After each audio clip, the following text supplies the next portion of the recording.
नमस्कार, मी प्राध्यापक Milind Gaikwad. Physics, chemistry या दोन विषयाची प्रश्नपत्रिका फुटल्याची बातमी इलेक्ट्रॉनिक मीडिया आणि प्रिंट मीडियाच्या माध्यमातून ऐकायला आणि पाहायला मिळाली. या पेपर फुटीच्या अनुषंगानं ज्यावेळी बातमी विद्यार्थ्यांनी वाचली, पालकांनी वाचली, ऐकली, पाहिली, त्यावेळेस विशेष करून विद्यार्थ्यांच्या मनामध्ये प्रश्न निर्माण झाले की बोर्ड पुन्हा या दोन विषयांची परीक्षा घेणार का, आणि या चिंतेमध्ये ते विद्यार्थी आहेत. खरं तर हा प्रकार घडू नये यासाठी यंत्रणा कार्यरत आहेत, याबद्दल काही शंका नाही.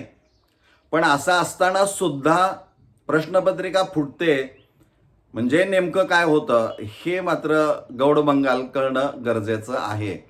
त्यामुळं विद्यार्थी मित्रांनो, एक गोष्ट आपण लक्षात घ्या, कोणत्याही परिस्थितीमध्ये बोर्ड फिजिक्स आणि केमिस्ट्री या विषयाची परीक्षा पुन्हा घेणार नाही.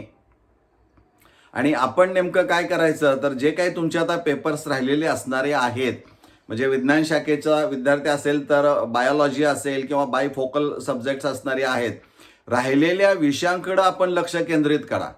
या गोष्टीकडे अजिबात लक्ष केंद्रित करून आपला वेळ वाया घालू नका. आपल्या मनामध्ये वेगळे विचार अजिबात येऊ देऊ नका. एकच विचार की राहिलेल्या पेपरची मला तयारी करायची आहे. इकडं जे काही होणार आहे ती तपास यंत्रणा बघून घेईल. हां, एक मात्र निश्चित आहे की तुम्ही रात्रंदिवस अभ्यास करता चांगले गुण मिळवण्यासाठी, आणि तिथं मात्र अशा पद्धतीनं काही घडताना ऐकायला मिळत असेल तर निश्चित तुमच्यावर अन्याय झाल्यासारखं वाटणं हे साहजिक आहे. परंतु आता त्या दृष्टीनं आपण विचार करू नये. मला या मध्ये दोन गोष्टी क्लिअर करायच्या आहेत की प्रश्नपत्रिका फुटू शकत नाही अशी व्यवस्था बोर्डानं निर्माण केलेली आहे. मग असं असताना देखील प्रश्नपत्रिका फुटली कशी? जी काय बोर्डानं सिस्टीम आखून दिलेली आहे ती साधारणपणे अशी आहे की जे काय वेळापत्रक जाहीर होतं त्यावेळेस परीक्षा केंद्र ही ठरलेली असतात. एक कस्टोडियन ठरवला जातो, एखादी शाळा किंवा एखादं कॉलेज ते घेतलं जातं आणि तिथं पोलीस तैनात केले जातात. तिथं त्या सगळ्या विषयांच्या प्रश्नपत्रिका आलेल्या असतात. त्याची सेक्युरिटी जबरदस्त असते. आणि ज्या परीक्षा केंद्रावर त्या प्रश्नपत्रिका जाणार आहे तिथले संबंधित केंद्र संचालक काही तास अगोदर त्या कस्टोडियनकडे जाऊन त्या प्रश्नपत्रिका ताब्यात घेतात. त्या सह्या सगळ्या असतात त्यांच्याकडं पोच झाल्याच्या, आणि मग ते स्वतःच्या परीक्षा केंद्रावर ते घेऊन येतात. आणि तिथं त्यांच्या मदतीला म्हणून डेप्युटी कंडक्टर असतात.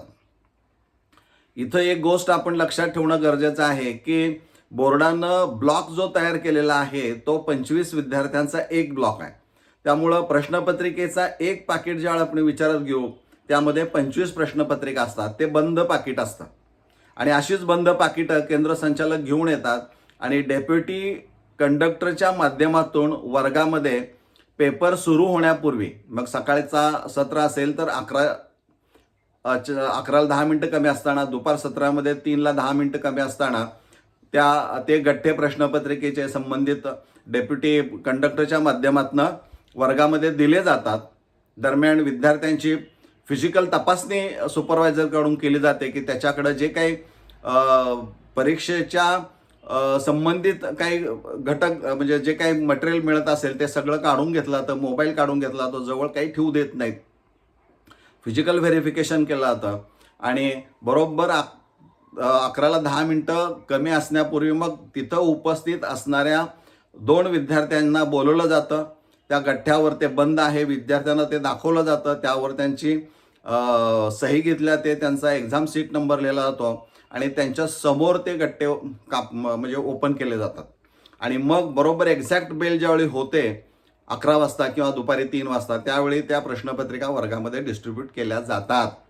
त्यामुळं फिजिकल व्हेरिफिकेशन केल्यामुळं मोबाईल वर्गामध्ये असत नाही. त्यामुळं प्रश्न फुटीचा प्रश्नच येत नाही. मग असं असताना देखील ही प्रश्नपत्रिका फुटली कशी? प्रश्नपत्रिका फुटण्यापाठीमागचं नेमकं ही वेगळी पद्धत आहे, लक्षात घ्या. 25 जानेवारी 2026ला त्या खाजगी क्लासवाल्यांनी विद्यार्थ्यांना सोडवण्यासाठी प्रश्नपत्रिका दिली. आता इथं एक गोष्ट आपण लक्षात घ्या, 18 फेब्रुवारी 2026ला केमिस्ट्रीचा जो पेपर झाला, जी प्रश्नपत्रिका बोर्डानं दिली, त्या प्रश्नपत्रिकेमध्ये जे 4 सेक्शन आहेत, त्या 4 सेक्शनमध्ये प्रश्न क्रमांक 1 पासून 31 पर्यंत जी प्रश्नपत्रिका आहे, ज्यात जे प्रश्न आहेत सिक्वेन्सनं, तेच त्या खाजगी क्लासवाल्यांनी टाईप करून विद्यार्थ्यांना 25 जानेवारी 2026ला सरावासाठी दिले आणि त्यांच्याकडून तो सराव करून घेतला गेला. याचा अर्थ लक्षात घ्या, म्हणजे 25 जानेवारीच्या अगोदर त्यांना ती प्रश्नपत्रिका मिळाली असणार आहे. जर त्यांना फिजिक्सची मिळाली असेल, केमिस्ट्री मिळाली असेल, तर मॅथमॅटिक्स, बायोलॉजी सुद्धा त्यांनी मिळवलेली असणार आहे. त्यामुळे याही दृष्टिकोनातून तपास यंत्रणेनं तपास करणं गरजेचं आहे. कारण प्रश्नपत्रिका 3 आठवड्यापेक्षा जास्त कालावधी अगोदर, म्हणजे 24-25 दिवस अगोदर त्या खाजगी क्लासवाल्याला मिळत असेल, तर ती प्रश्नपत्रिका नेमकी आली कुठून, तेच प्रश्न, तोच सिक्वेन्स, या दृष्टीनं विचार केला पाहिजे. तपास यंत्रणा या दृष्टीनं कामाला लागली पाहिजे की नेमका या पाठीमागचा खरा सूत्रधार कोण असणारा आहे. केवळ त्या शिक्षकाला, खाजगी क्लास चालवणाऱ्या शिक्षकाला अटक करून चालणार नाही, तर त्याची कसून चौकशी करून नेमकं प्रश्नपत्रिका कुठून उपलब्ध झाली की जी 16 तारखेला फिजिक्स झाला, तीच प्रश्नपत्रिका मुलांना मिळाली. 18 फेब्रुवारीला केमिस्ट्री झाला, तीच प्रश्नपत्रिका अगोदर मिळाली. म्हणजे अगोदर 1 महिना जवळजवळ प्रश्नपत्रिका जर मिळत असेल, जी बोर्ड देणार आहे विद्यार्थ्यांना, तर याचा गांभीर्यानं विचार करणं गरजेचं आहे. म्हणजे इथं कुठं नेमकं फेल्युअर आहे, कुठल्या यंत्रणेकडून इथं चूक झालेली आहे, त्याची तपासणी करून हे उभ्या महाराष्ट्राला कळालं पाहिजे की खरंच या यंत्रणेतून अमुक व्यक्तीकडून ही प्रश्नपत्रिका फुटलेली आहे. कारण तो ज्याने तर टाईप करून दिलेले प्रश्न आहेत, त्याला ती अगोदर मिळालेली आहे. लक्षात घ्या, तारखा बघा. तुम्ही जर यूट्यूबला बघितलं तर अनेक, मी तो दिनेश सरांचा व्हिडिओ पाहिला, त्याच्यामध्ये त्यांनी ते दाखवलेलं आहे सगळं. आणि इतकं वाईट वाटलं की लोकांना माहीत आहे की ही गुन्हेगारी प्रवृत्ती आहे, याला शिक्षा जबरदस्त आहे, विद्यार्थ्यांना सुद्धा शिक्षा आहे. असे जर विद्यार्थी सापडले तर यांचं करिअर बाद होऊ शकतं. असं माहीत असताना सुद्धा पुन्हा त्या वाटेला लोक जात असतील, तर यावर निश्चित काहीतरी कडक उपाययोजना होणं गरजेचं आहे.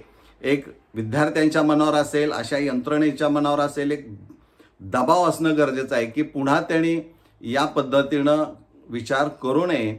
अशा पद्धतीनं तपास यंत्रणा करून संबंधितांना पनिशमेंट देणं गरजेचं आहे आणि ती झाल्याची बातमी मात्र सगळ्यांना कळाली पाहिजे. हे खूप महत्त्वाचं आहे. नाहीतर 4 दिवस गेले, पुन्हा तो विषय बंद झाला, पुन्हा येरं माझ्या मागल्या, असं जर होत असेल तर मला वाटतं ही गंभीर बाब आहे आणि त्या पद्धतीनं होऊ नये. शिक्षण क्षेत्रामध्ये या पद्धतीनं जे काय चाललेलं आहे ते पूर्ण थांबवलं पाहिजे. कारण कॉपी करू नये, कॉपी मुक्त अभियान म्हणून बोर्ड शासनाच्या माध्यमातून ते राबवत आहे. अतिशय कडक पद्धतीनं परीक्षा घेण्याचं काम चालू आहे, याबद्दल शंका नाहीच. पण तरीसुद्धा यातून डेअरिंग केलं जातं, तर हे डेअरिंग पुढं होऊ नये या दृष्टिकोनातून यंत्रणेने तपास करावा आणि संबंधितांना पनिशमेंट द्यावी आणि त्यांची नावं मात्र इतरांना समजली पाहिजेत, हे देखील त्यांनी करणं गरजेचं आहे. म्हणजे मला जे वाटत होतं की प्रश्नपत्रिका का फुटू शकत नाही आणि फुटली असेल तर कशी फुटली ते माहीत करून घेणं खूप गरजेचं आहे. त्यामुळं प्रश्नपत्रिका फुटीच्या पाठीमागचा नेमका सूत्रधार कोण हे महाराष्ट्राला कळणं मात्र गरजेचं आहे. आणि मी इथं थांबतो. धन्यवाद.